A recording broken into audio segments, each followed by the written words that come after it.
Et en fait, ici, ça tournait. C'est-à-dire qu'on faisait de l'herbe, mais aussi des céréales pour la vente. Et aussi, on faisait du maïs. Aujourd'hui, tout ça là, c'est que de la pâture.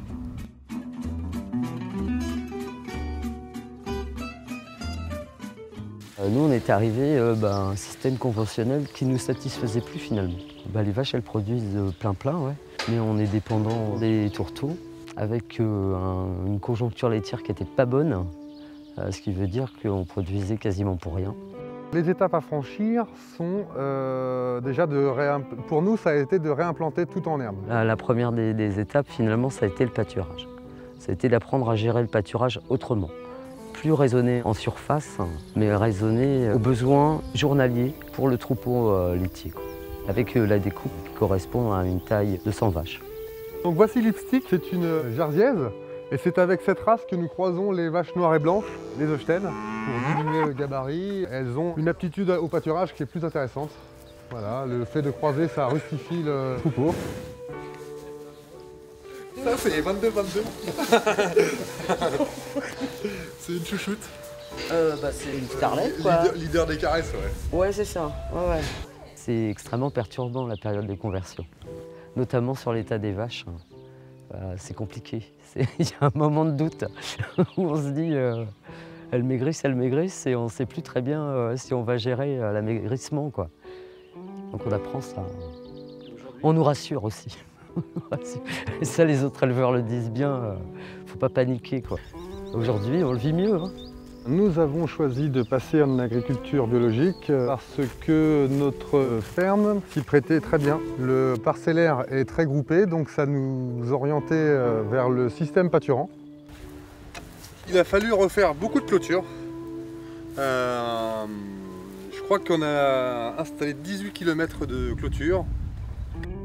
C'est toujours assez compliqué parce que c'est très chronophage, il y a beaucoup d'heures de travail. Ça représente des investissements assez lourds, mais moins lourds que de la mécanisation ou des systèmes très bâtiments qui sont souvent assez typiques de l'agriculture conventionnelle. C'est carrément, c'est presque un nouveau métier, oui, carrément. Et donc, moi, je pense que c'est vécu au démarrage avec curiosité, notamment parce qu'on est dans des régions séchantes l'été, et que là, les gens pensaient que ce serait difficile à mener à terme la capacité à nourrir les vaches avec l'herbe disponible. Là, les trèfles sont à graines. Les vaches vont pâturer un petit peu de trèfle à graines. Quand elles vont déféquer dans d'autres paddocks, elles vont ressemer le trèfle. Ouais, là où elle en est, elle va faire du lait. Là, c'est vraiment un beau stade, quoi, où elle est vraiment verte, quoi. Qu'est-ce qui se passait dans notre tête? On a vite vu que c'était un système, le pâturage tournant est un système qui fonctionne bien. Ça laisse le temps à la parcelle de repousser parce qu'au minimum au printemps on a un temps de retour qui est sur cette parcelle. Imaginons que la parcelle est pâturée le 1er avril. Les vaches ne reviendront pas dessus avant au moins 3 semaines. Donc ça lui laisse un temps de repousse. Ce qui nous faisait peur, c'est que ça ne repousse pas assez vite pour nourrir les vaches.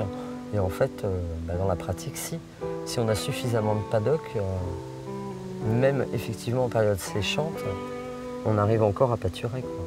Nous, ça nous a beaucoup plu de retourner au pâturage, d'apprendre à maîtriser cette technique de pâturage tournant.